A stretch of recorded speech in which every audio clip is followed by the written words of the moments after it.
बरोबर नाही चालत. तुम्ही भावनेनं बोलता, तुम्ही खोटं बोलता, परंतु दुःख आणि वेदना जर जाणून घ्यायची असेल तर तुम्हाला सत्यात उतरून कृती करावी लागणार आहे, त्यावेळेस न्याय मिळणार. धनगर समाजाच्या वेदना खूप आहे, म्हणून मी या आंदोलनाला पाठिंबा देण्यासाठी आणि भेट घेण्यासाठी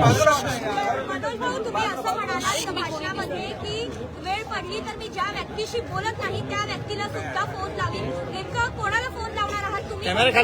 कोणत्या नेत्यांना फोन लावणार? अरे धनगराच्या नेत्याला बाबा ताई भरकटे जमत का खेळ महापालिका धनगरांच्या नेत्याला म्हणजे त्याला कधीच मी बोललोच नाही. आता खरंच सांगितलं मी मीडिया सुद्धा, आणि हे मीडियाला पण माहिती आहे, यांनीच आमच्या मेळवाच्या पडले, त्यामुळे यांना आपण कधीच खोटं बोलत नाही. यांची माझी जीवनातली पहिली भेट असते, कधीच नाही. काय खोटं बोलायचं आज ते मला काय आहे चल बसले काय करायचं काय म्हणून येतो नाहीच ना. तसं धनगर बांधवाच्या सगळ्या नेत्यांना ज्यांना मी बोललो नाही त्यांना सुद्धा त्याचा अर्थ असतो.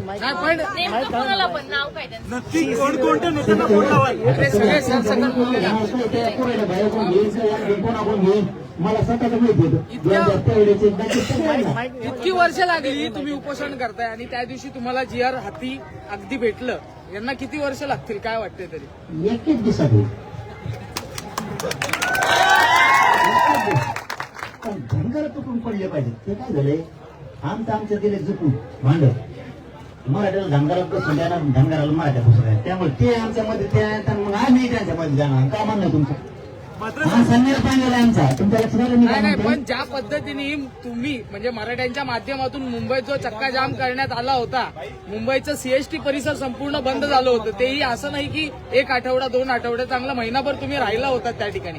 परंतु जर उद्या हीच वेळ आली धनगरांवरती तर मराठा बांधव देखील त्याच प्रमाणामध्ये येणार आहेत का पुन्हा मुंबईमध्ये? बघा धनगर बांधव जर एकत्र आला ना मराठे खरंच घरी नाही राहणार. आम्ही थोडं चालतो आमचं 7% आंदोलन होतं 7. आणि हे फक्त देवेंद्र फडणवीस साहेबाला माहित होतं मी किती कलाकार आहे. मी 7% केलेलं त्यांना नंतर उशिरा माहीत झालं. ते पहिला सुद्धा टप्पा नव्हता. आमचं जर पुरे गाबा आलं असतं ना आम्हाला एवढ्यालाच मुंबईत बसायला जागा नव्हती, पुरे आले असते तर काय. पण मला गर्व वाटतो माझ्या समाजात इतके आमचे मतभेद होते पुरे बाजूला फेकले आणि आज एकजुटीने राज्यावर काम करतोय. एकजुटी तशीच माझी अपेक्षा धनगरांनी करावं. कुणीतरी यायचं तुमच्याकडे आमच्याकडे वाटलं द्यायचं, तुम्ही आम्हाला पाणी पाजायचं नाही, आम्ही तुम्हाला पाणी द्यायचं नाही घोटभर. हे कोणाचं सांगून आपल्या जमाती संपणार आपण. म्हणून सगळे धनगरांनी एक व्हावं, सलोख्याचं वातावरण होईल. तुमच्या लेकराला नाही मिळत आमच्याही मिळत, आमच्यामुळे तुमच्या आरक्षणाला धक्का पण लागत नाही. दादा तुम्ही असं म्हणालात की आता फडणवीसांचं आणि माझं चांगलं जमतंय, पण अजूनही जी आर जो आहे तो पूर्णतः लागू झालेला नाहीये, अंमलबजावणी होत नाहीये. नेमकं काय म्हणणं होतं तुमचं भाषण? चांगलं जमतंय म्हणजे मग खेळत शब्द तुम्ही त्याचा काढी टाकून आम्हाला जे भोगायचं होणार तुमचं ते चांगलं आहे का चांगलं आहे का त्याच्यामुळे त्यांचं माहिती काय सकाळ पेढायचं संबंध नाही. तेवढा कधी आमचं बोलायचं चांगलं जमतं म्हणजे काय 5-6 महिन्यात मी त्याला काहीच बोललो नाही. त्याचा अर्थ असा आहे काही देऊ 5-7 महिन्यात त्या बोललो का नाही तुम्ही राजी असं होतं. मग आमचं 2-3 दिवस मध्ये जात नव्हतं. 3 तिकडून सुरू केलं आपण एक कसा कधी दंगा सुरू झाला मग आपला असं होतं. पण ते मध्ये नाही तर आम्ही सन्मान केला. चला ह्या माणसानं हैदराबादला जे आर दिलं पश्चिम महाराष्ट्रात देणार मग सन्मान केला पाहिजे. तसं बरं आहे. कधी मध्ये समजा आता बोलत नाहीये आणि जर धोका दिला जे आर मध्ये त्यांच्या मागे पुन्हा साडेसाती सुरू झाली म्हणून समजायचं आपण त्यांच्या मागे लागलो. मात्र फडणवीसांविषयी तुम्ही काय सल्ला द्याल धनगर समाजाला? आता त्यांना काय सल्ला द्यायची बारीक लेकरू की नाही. मग त्याला दूध पाजायचं आधी मग बाटलीत साखर टाकाय थोडी मग बारीक लेकरून गोळ्यान दूध पाजा बरं सगळं नाही. चांगल्या चांगल्याची जिरी द्यायची फडणवीसला धनगर कसं थोडं काय नव्हतं बारीक लेकरं सांगायचं असतं. राज्यात विषय चर्चेत आहे ते म्हणजे बोंधू बाबा खरात या संदर्भात आपली काय भूमिका?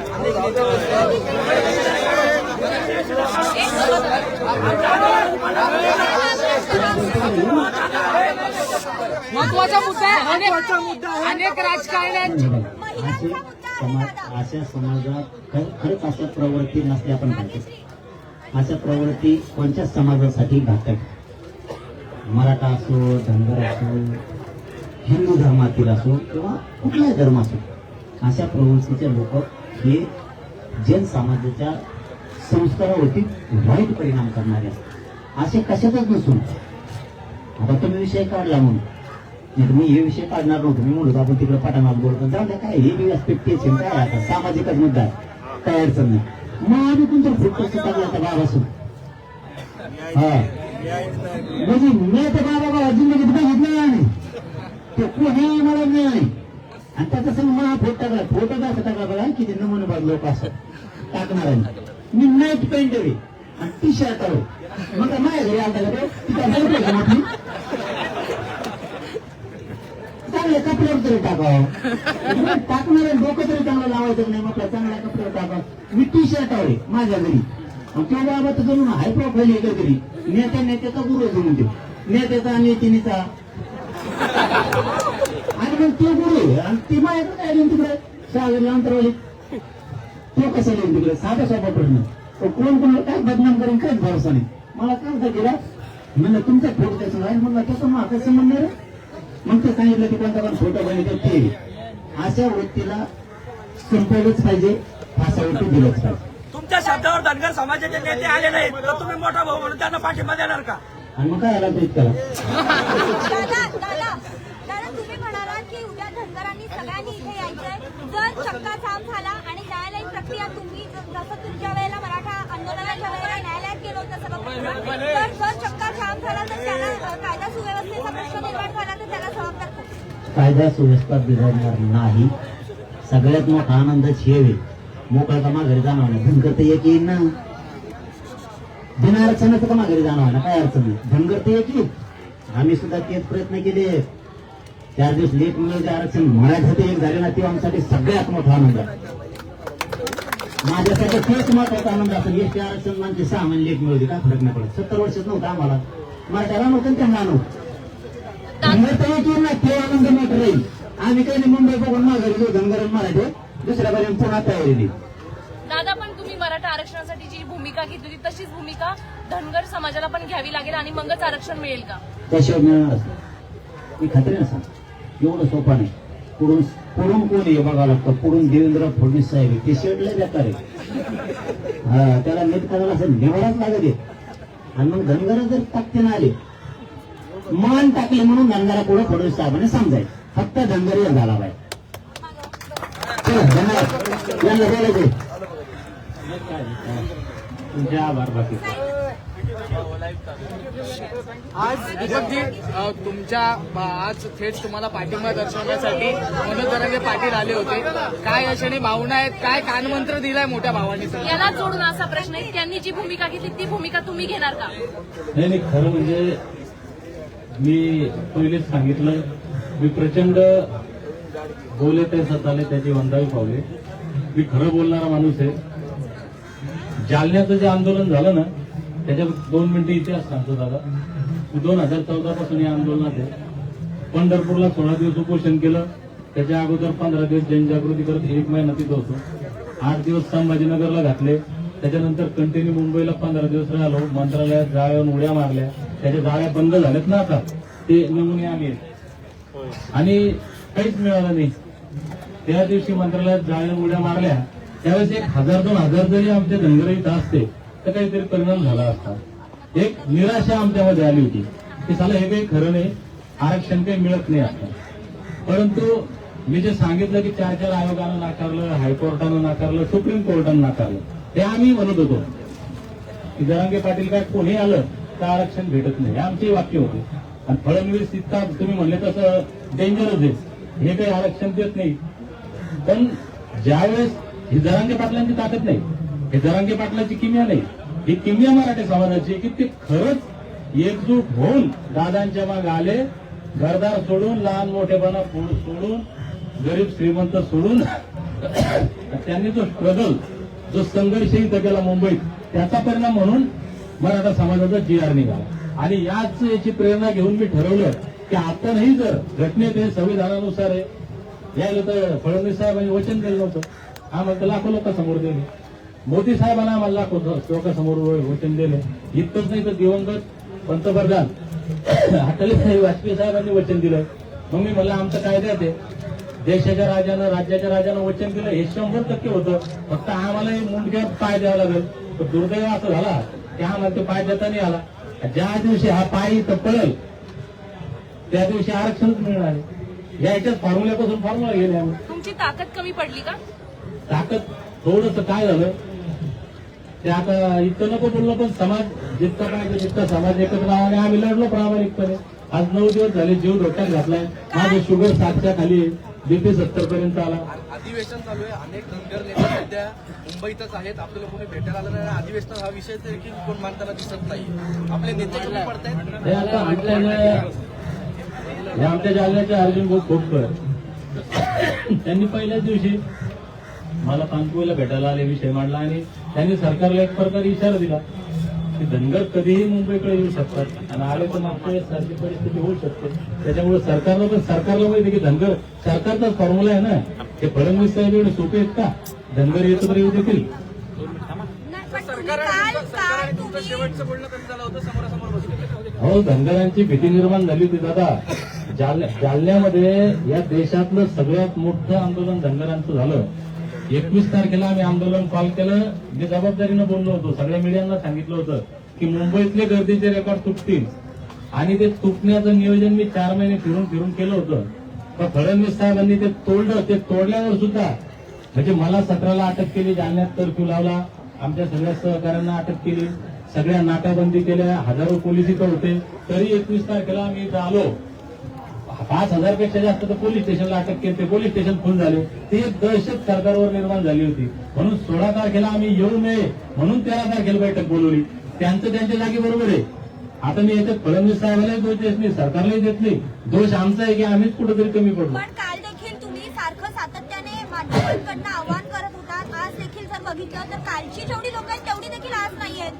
कुठेतरी कालची लोक देखील परत गेलेली दिसत आहेत. समाजात ते एक केलंय दादांनी असं सांगितलं, मी तेच सांगतो ना की जी जागरूकता काय म्हणतात समाजाची, ही मराठा समाजातून शिकावी.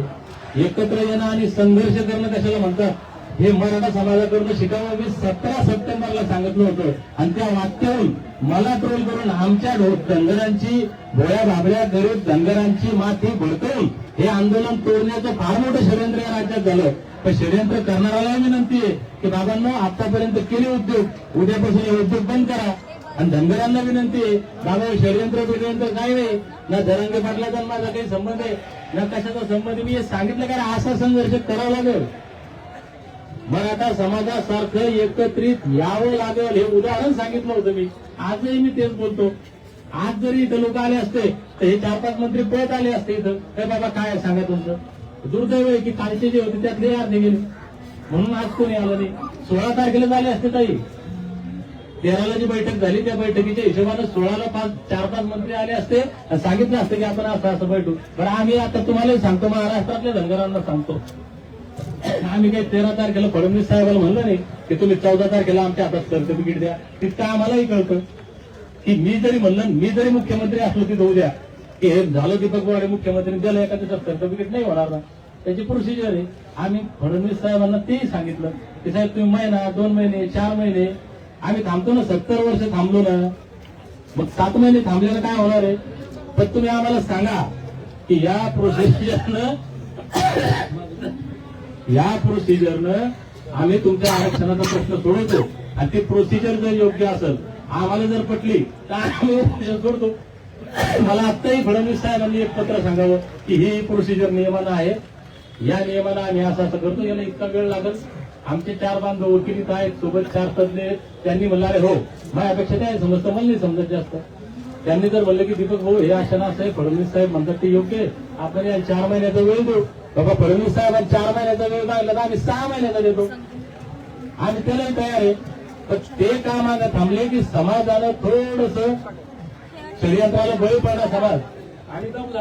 आता उपोषण सुरू ठेवणार. वारंवार समाजाला एकीचं आवाहन केलं जाते, मात्र समाज एक होताना दिसत नाही. उपोषण करते म्हणून आपण पुढची भूमिका काय असेल? आता तरी मी माझ्या भूमिकेवर ठाम आहे. मी सांगितलं होतं की तुम्ही एकतर या आरक्षणाचा निर्णय घेऊन जाईल किंवा माझा मृतदेह इथून बाहेर जाईल. तर काल भगतसिंगांचा स्मृतिदिन होता. भगतसिंगांनाही बॉम्ब त्या असेंब्लीमध्ये टाकून पळून जाता आलं असतं, केस लढून माफी मागून वाचता आलं असतं. पण त्यांनी ठणकावून सांगितलं, त्यांची भूमिका होती की ही राष्ट्रभक्तीची भावना या तरुणांमध्ये प्रज्वलित झाली पाहिजे. उद्या एक भगतसिंग गेल्यानं काही होणार नाही, पण हजारो भगतसिंग जन्माला येतील आणि इंग्रजांच्या छाताडावर बसून स्वातंत्र्य घेतील. मीही त्याच भगतसिंगांना मानणारा एक छोटासा कार्यकर्ता आहे. उद्या जर गेलाच दीपक बोराडेचा बळी या आंदोलनात तर 6 महिने लागणार नाही. गावागावातून हजारो लाखो दीपक बोराडे मातीतून जन्माला येतील आणि फडणवीस साहेबांच्या, मोदी साहेबांच्या मुंडक्यावर पाय देऊन आरक्षण घेतील.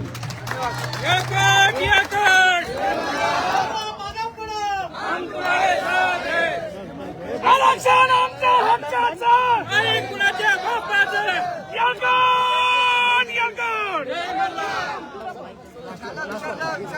हे झालं ना रे बाबा, आराम करतो की सावकाश गे रे.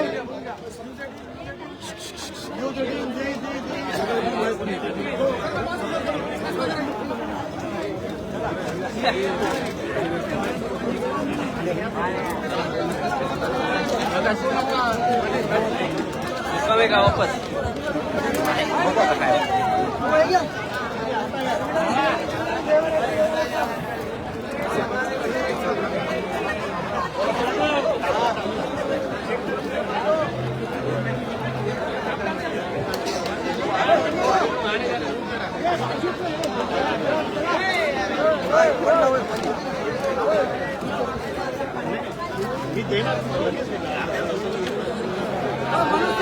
गायकवाड साहेब व्यवस्थित घ्या हो खाली.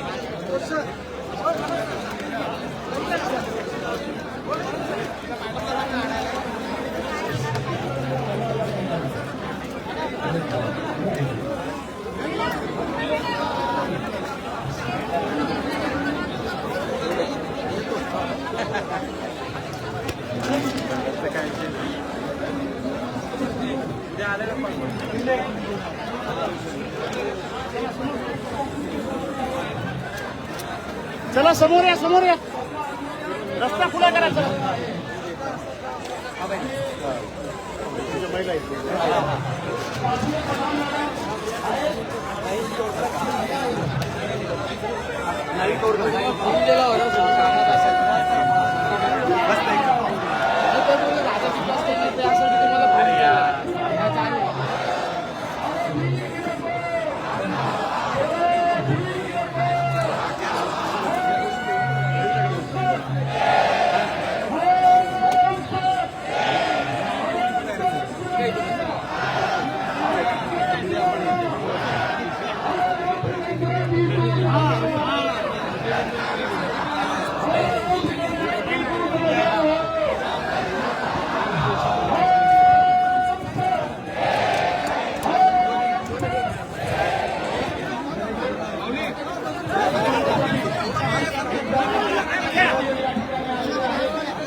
थांब रे.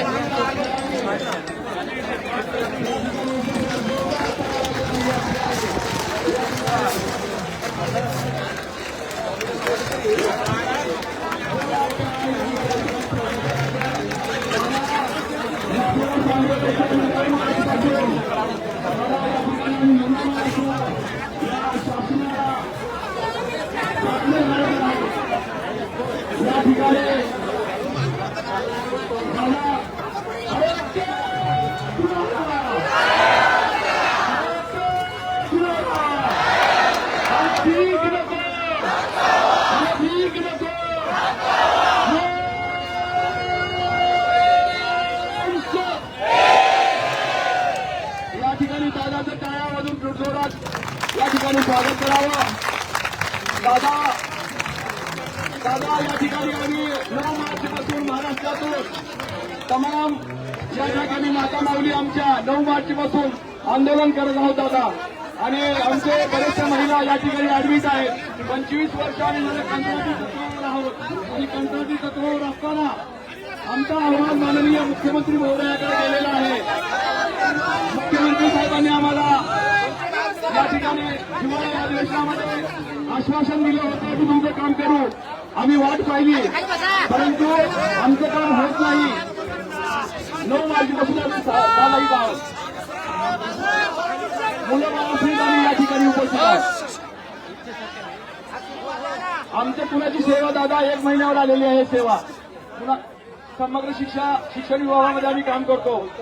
25 वर्ष झाली आम्ही कंत्राटी तत्वावर आहोत. महागाई एवढी वाढलेली आहे आणि आमचे बंधू काही 257 लोक मयत झाले दादा. त्यांना एकही शासनाचा रुपया भेटला नाही. आताही काही रिटायर झालेत काही. आता आमच्या बहिणी पुढच्या 15 दिवसामध्ये 31 मार्चला रिटायर होत आहेत.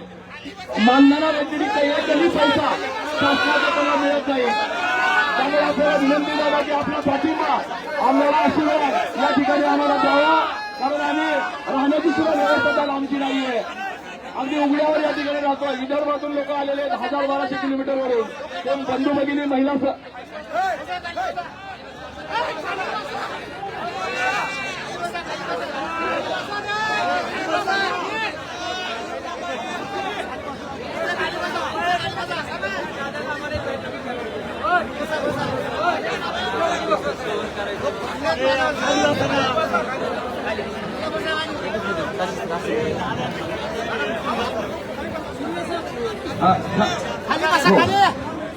या ठिकाणी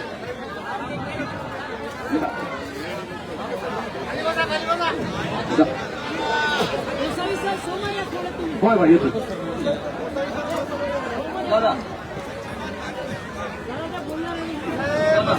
दादा इकडे बघा.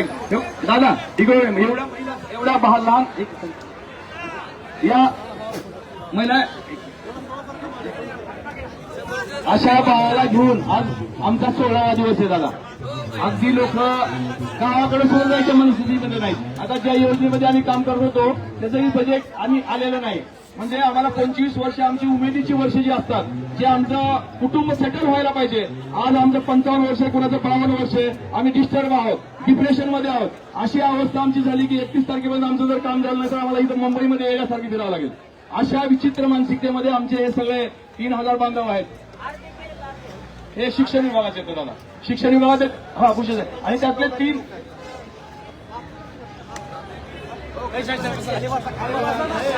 खाली बसाव काका.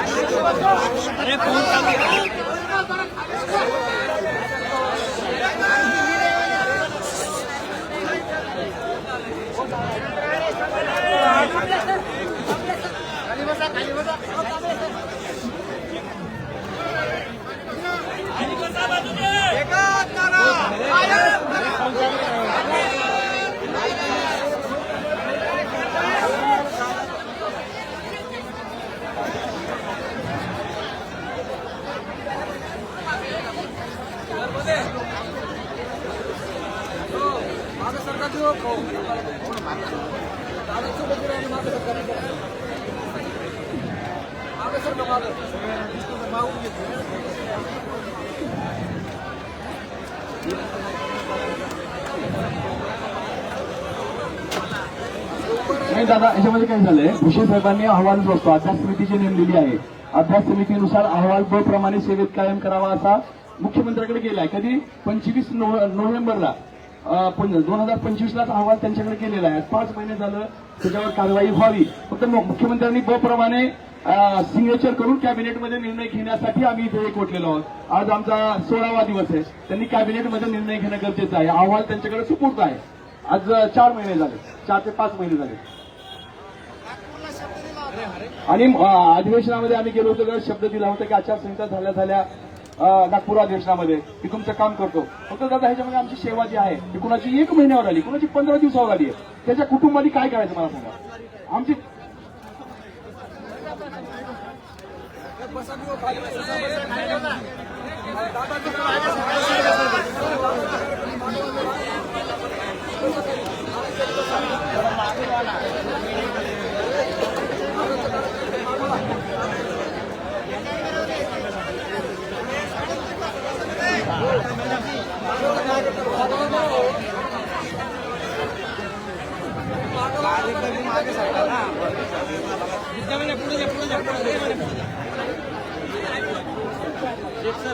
सर गोसावी सर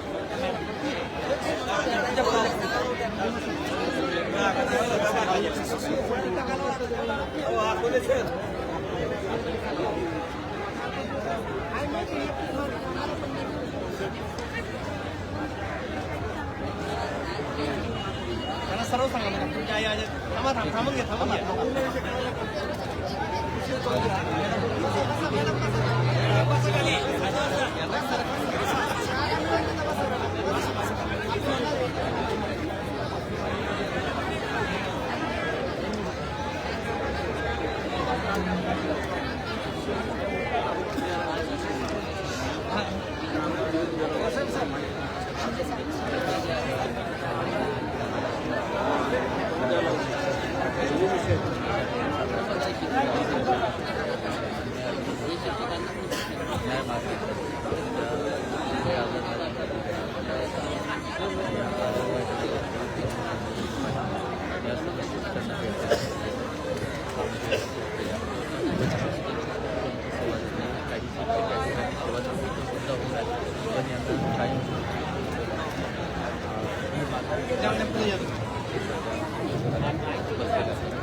आणि या आझाद मैदानावरील आंदोलनात सध्या संघर्ष म्हणून पाटील भेट देत आहेत.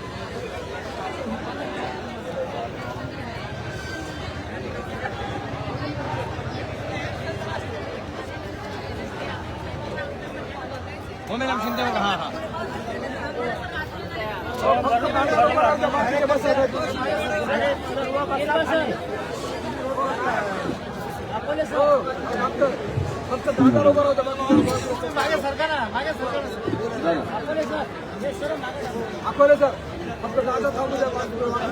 आपले मागे मागे सर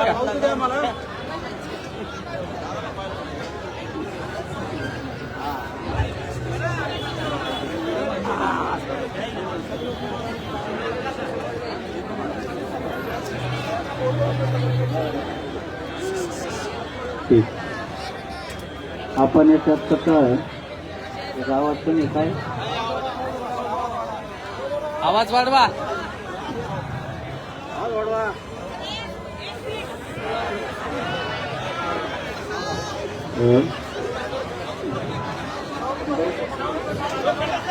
आपला जो विषय आपण व्यवस्थित समजून घेतलाय आता. तुमचं फाईल मुख्यमंत्र्यांच्या टेबलवर आहे असं त्यांनी सांगितलं. मी आता दादा भुसे साहेबांना बोललोय, त्यांना सांगितलंय की तुमचे 1-2-4 लोक इथं पाठवा, एक का व्हायना पाठवा, कारण शिक्षण मंत्रालय त्यांच्याकडे येत आहे. मग मुख्यमंत्र्यांच्या टेबलवर फाईल आहे तर हिला मंजुरी ब दर्जाची दिली का, दिली तर ती फाईल कुठं आहे किंवा निर्णय कुठं आहे, आणि नसेल दिली तर देऊन घ्या. पण आता त्यांनी सांगितलं ते काहीतरी आता समारोप आहे त्यांचा सुरू तिथं, त्यामुळे त्यांना वेळ लागला. पण त्यांचा एक माणूस तुमच्याकडे कोणीतरी येईल. हॅलो, आवाज येतोय? आवाज येतोय ना? आवाज येतोय ना?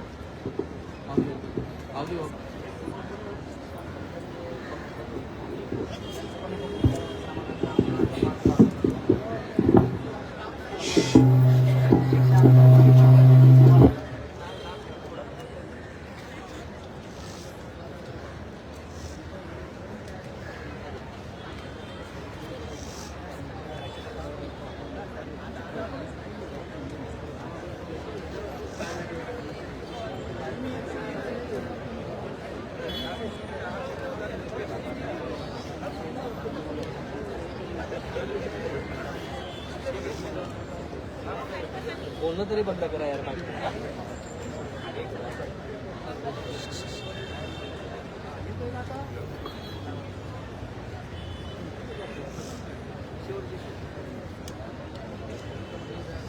समग्र शिक्षा कर्मचारी ओके